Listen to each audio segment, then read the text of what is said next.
প্রথমবারের মতো টেস্ট স্কোয়াডে ডাক পাওয়ার পরদিন সকালেই মিরপুরের হোম অফ ক্রিকেটে হাজির তানভীর ইসলাম। জিম্বাবুয়ে সিরিজের প্রথম টেস্টে হারের দিন স্কোয়াডে 2 পরিবর্তন এনে এনামুল হক বিজয় ও তানভীরকে অন্তর্ভুক্ত করে নির্বাচক প্যানেল। 3 বছর পর বিজয় লাল বলের ক্রিকেটে ডাক পেলেও তানভীরের জন্য এই অভিজ্ঞতা একেবারেই নতুন।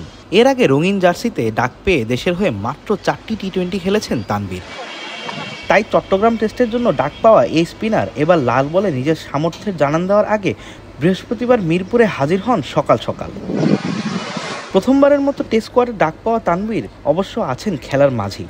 লেজেন্ডস অফ রূপগঞ্জের হয়ে ডিপিএলে খেলছিলেন। চলতি আসরে 13 ম্যাচে 15 উইকেট নিয়েছিলেন মাত্র 4.34 ইকোনমি রেটে। আর এই আসরের সেরা বোলিং ফিগারটাও এসেছে তার সুপার লিগে মোহামেডানের বিপক্ষে। মোহামেডানের বিপক্ষে হয়েছিলেন ম্যাচ সেরাও। তবে সেই ম্যাচে মাহমুদুল্লাহ রিয়াদকে তিনি যে ডেলিভারিতে আউট করেছিলেন, সেই ডেলিভারি নিয়ে 18 এপ্রিল মিরপুরের একাডেমি মাঠে বাড়তি অনুশীলন করতেও দেখা যায় বাহাতি এই স্পিনারকে। এখন যে কোনো ব্র্যান্ডের পুরাতন এসি বদলে নতুন ওয়ালটন এসিতে উপভোগ করুন 25% ছাড়।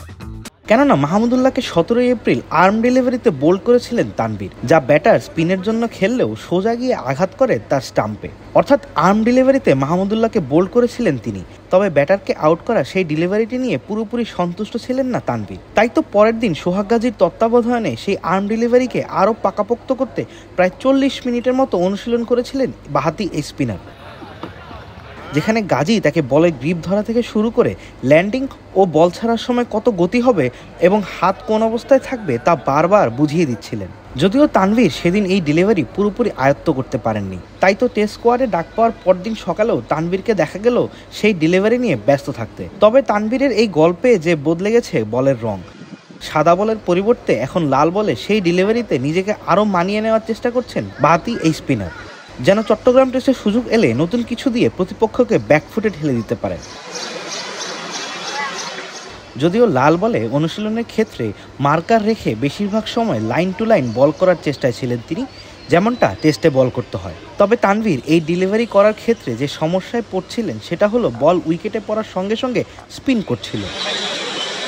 আর তানভীরের চাওয়া ছিল বল স্পিন না করে যেন ব্যাটারের প্যাডে বা লেগ ও মিডল স্টাম্প বরাবর আঘাত হানে। না, আমি তো এই যে এই জিম্বাবুয়ে সিরিজেও আশা ছিল আমার যে আমি থাকবো, কারণ আমি একটা প্লেয়ার।